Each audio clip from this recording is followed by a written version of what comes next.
My wife insists I cut financial ties with my ex, but can I really stop supporting her?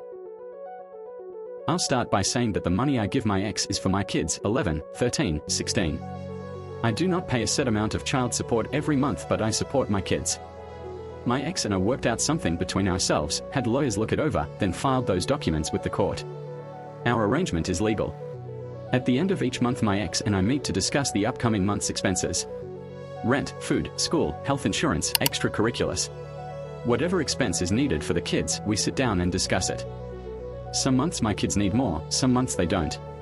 I also put money away each month for emergencies. Like when my ex broke her leg and I covered her while she was off work. Or when her mom died and she couldn't afford to pay for her and the kids to fly to her hometown, so I paid for the kids.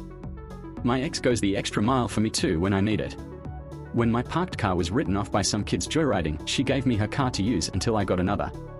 Or when me and my wife had to isolate during the pandemic because we had COVID, my ex did our shopping for us and brought it all over with some home-cooked meals for both of us.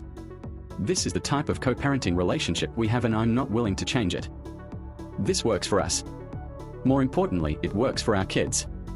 My wife has 2 kids, 16, 18, and her relationship with their dad is toxic. They can't breathe the same air without ending up at each other's throats. It's her fault as much as his. They both point fingers at each other as to who is at fault for the end of their relationship. Neither of them are willing to put aside their crap for the kids. It's better for everyone if they avoid each other. Early on in our relationship my wife tried to involve me. I told her that wasn't happening. Her kids love their dad as much as they love their mom. For them, I wasn't going to make an enemy of a man I really didn't know. Now that I know him, I know he's a good guy. The problem with the money I give my ex started earlier this year. My wife's ex lost his job. He has another, but it doesn't pay as much. His child support was reduced because of his change in income, then reduced again when the eldest turned 18. I never asked how much he paid in child support or what my wife did with the money she received for the kids. In my mind that was between her and her ex, like the arrangement I have with my ex is between her and me.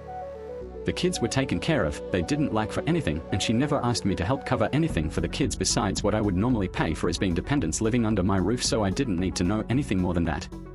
But now she says she's not getting enough and doesn't have enough for things like getting her hair done, spa days, paying for her insurance, her phone, putting gas in her car, and she needs me to cover her. I have a set amount of money that comes in every month and every dollar is accounted for. I pay what I need for my kids, I pay my mortgage on time, I pay my bills on time, I make sure there is food in the refrigerator and the cupboards, I pay all my insurances, I pay everything I have to pay. That's a lot of money for necessities going out every month. I don't have a lot left for savings once that's all gone. But my wife wants what's left and she wants me to cut back on what I give my ex. What I don't understand is where is all her money? She works part-time, she still gets support for 1 child, she doesn't pay anything towards the household unless we count the takeout dinners she brings home once or twice a month. So, where is her money? We've been fighting for months now about money. I view her demands for the money I give my ex as her wanting to take from my kids. She used to have a great relationship with my kids, now she treats them as though they are impediments to getting what she sees as rightfully hers. I've told her repeatedly over the past few months that I'm not going to allow my kids to go without so she can get her nails done. Our last argument she told me my attitude needed to change, that I need to start putting her first, or she'll rethink whether or not she wants to remain married to me. In anger I told her to call her lawyer after she moves the fuck out of my house. Am I in the wrong here?